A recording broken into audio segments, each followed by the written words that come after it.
Kawasan Kota Gede Yogyakarta selain mempunyai peninggalan makam para Raja Mataram, juga menyimpan sejumlah misteri sejarah.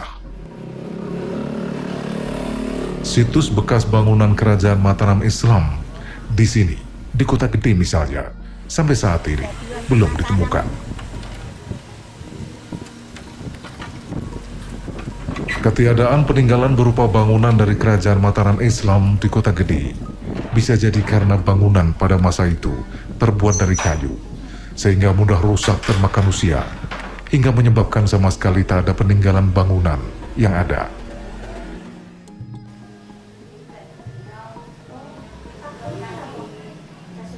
Kawasan kerajaan Mataram Islam di Kota Gede sekarang bernama Kampung Dalem, yang berada di selatan pasar Kota Gede. Di sini yang tersisa hanya sebagian benteng Cepuri dan batu andesit yang disebut Watu Gilang. Batu ini berwarna hitam berbentuk ukuran 2 x 2 meter dengan ketebalan 30 cm dan disimpan di dalam bangunan kecil di tengah jalan Kampung Dalem. Tempat ini diyakini sebagai singgasana Panembahan Senopati. Ada satu tepian Watu Gilang yang berbentuk cekung. Konon tepian batu ini menjadi cekung karena Panembahan Senopati membenturkan kepala menantunya sendiri, Ki Ageng Mangir Wonoboyo, sosok sakti yang memberontak pada kerajaan Mataram, yang justru dipimpin oleh mertuanya. Dalam ruangan ini juga terdapat 3 batu kuning berbentuk bola yang biasa disebut Watu Gadeng atau batu yang mengagumkan. Konon Panembahan Senopati mempunyai putra hasil perkawinan dengan penguasa Laut Selatan, Nyi Roro Kidul, yakni Raden Ronggo. Karena kesaktiannya, Raden Ronggo selalu bermain dengan 3 batu berbentuk bola ini. Padahal batu-batu ini sangat berat. Tapi Raden Ronggo justru bermain dengan batu ini untuk dilempar-lemparkan.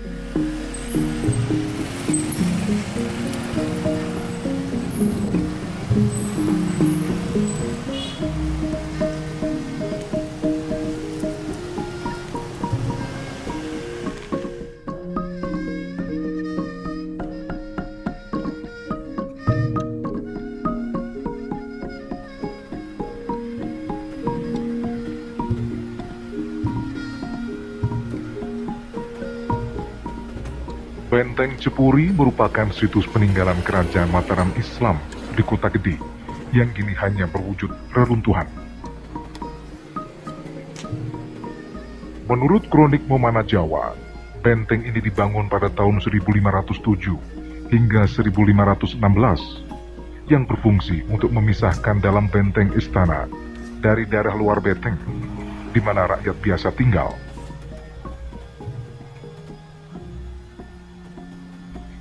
Benteng Cepuri ini dulu dibangun untuk melindungi Kedaton atau Keraton Mataram pada awal pemerintahan Panembahan Senopati. Pembangunan terus berlanjut hingga Panembahan Senopati digantikan oleh Panembahan Hanyokrowati hingga pada awal pemerintahan Sultan Agung, sebelum akhirnya pusat pemerintahan berpindah di wilayah Kerto. Benteng yang dilengkapi dengan parit atau jagang di luarnya ini, fungsi utamanya adalah sebagai sarana keamanan dari pihak luar. Panembahan Senopati membangun benteng dalam atau Cepuri lengkap dengan parit pertahanan di sekeliling keraton. Luasnya sekitar 400 x 400 meter. Temboknya setebal 2 meter yang terbuat dari balok batu berukuran besar.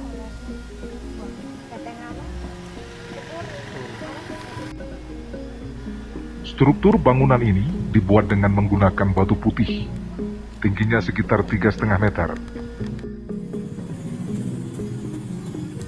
Pada sisi utara benteng Cepuri yang ditemukan hanya tinggal reruntuhan saja, yang dikenal dengan nama Benteng Jebolan Raden Ronggo.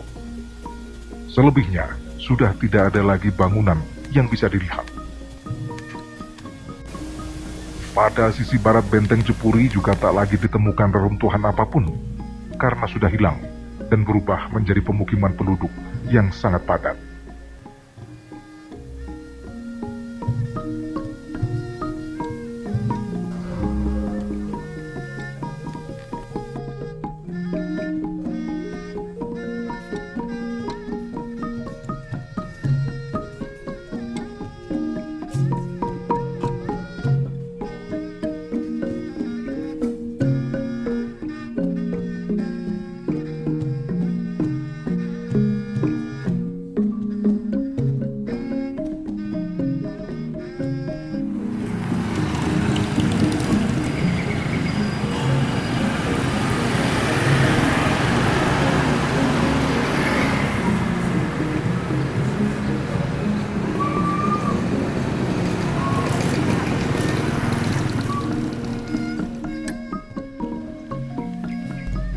Ada dua kompleks makam Raja-Raja Mataram Islam, yakni di Imogiri dan Kota Gede.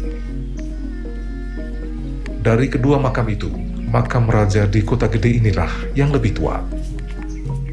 Karena area pemakaman ini dibangun pada zaman Kerajaan Mataram, maka sentuhan arsitektur etnik khas kerajaan masih melekat pada setiap bangunannya. Perpaduan antara budaya Hindu dan Islam jelas tergambar pada gapura yang menghubungkan setiap pintu masuk area ini. Makam para pendahulu Kerajaan Mataram Islam berada di samping Masjid Gede Mataram yang dulu merupakan kompleks dari keraton atau istana Mataram Islam. Lokasi makam dan masjid tidak berubah sejak zaman dulu sampai hari ini. Makam yang ada di sini jumlahnya 627. 81 makam diantaranya merupakan makam pokok, termasuk makam Ki Ageng Pemanahan, Nyi Ageng Pemanahan, Panembahan Senopati, Pangeran Mangkubumi, dan Sri Sultan Hamengkubuwono II. Kompleks pemakaman yang menjadi satu dengan kompleks Masjid Besar Kota Gede ini dibangun sekitar tahun 1500-an.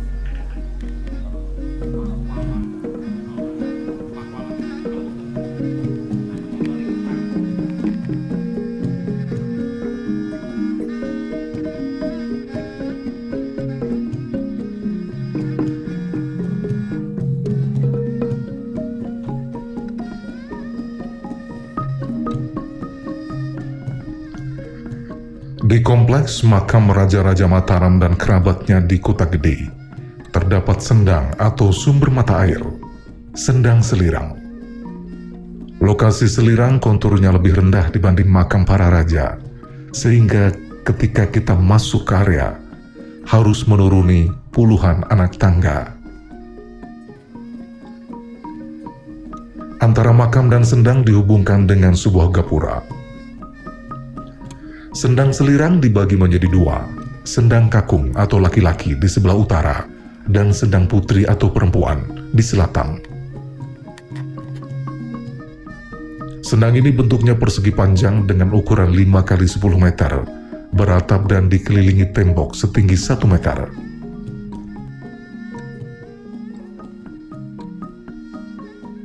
Menurut juru kunci, air yang terdapat di sendang berasal dari mata air yang mengalir tepat di bawah makam dan masuk melalui lubang saluran di bawah sendang kakung.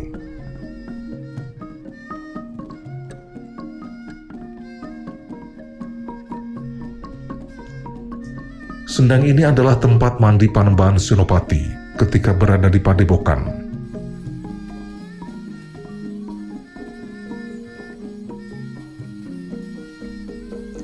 Menurut cerita, sendang ini dibuat karena Panembahan Senopati ingin berwudu sebelum sholat di masjid. Namun karena saat itu sendang tidak ada air, Panembahan Senopati menjejakkan kakinya ke tanah, lalu muncul mata air yang sekarang menjadi Sendang Selirang.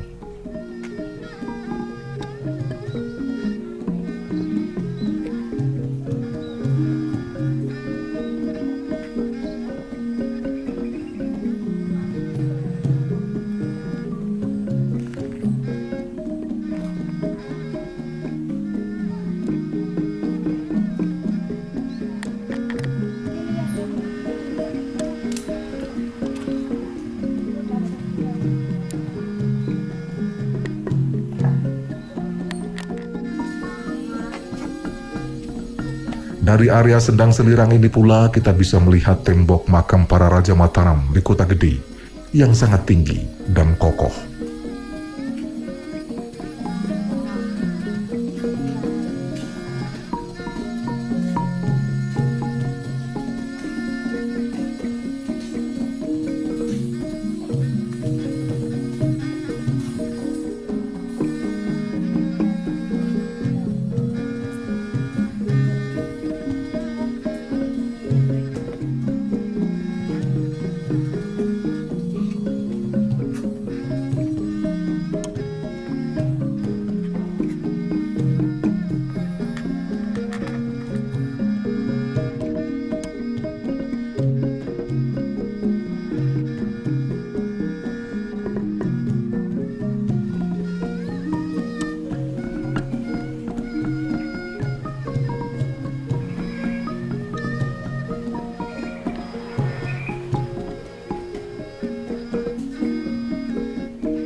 perjalanan ke Kota Gede harus berkunjung ke Masjid Kota Gede, karena ini adalah bangunan tempat ibadah Islam tertua di Jogja, yang menurut sejarah masih kini dibangun tahun 1640.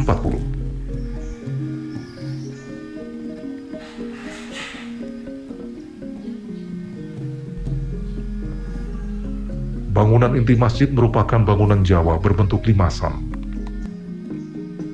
Cirinya bisa dilihat pada atap yang berbentuk limas dan ruangan yang terbagi dua, yaitu inti dan serambi.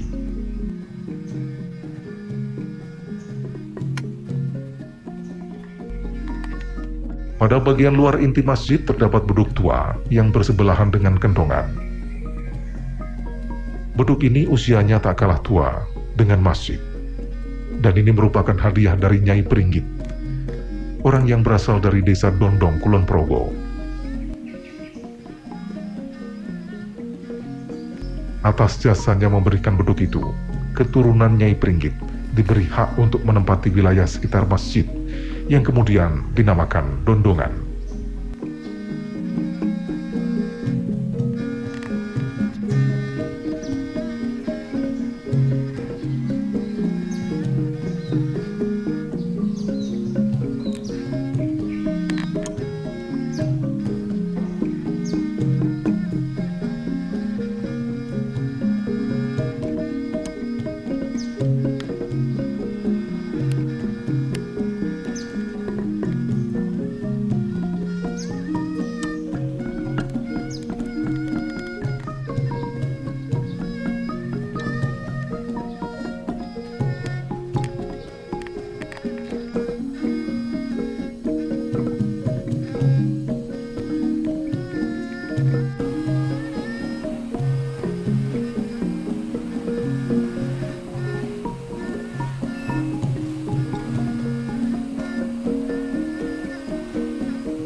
Sebuah mimbar untuk berkhotbah yang terbuat dari bahan kayu berukir indah juga syarat dengan sejarah. Saat Sultan Agung menunaikan ibadah haji, beliau mampir ke Palembang untuk menjenguk salah satu adipati. Sebagai penghargaan, Adipati Palembang kemudian memberikan mimbar ini.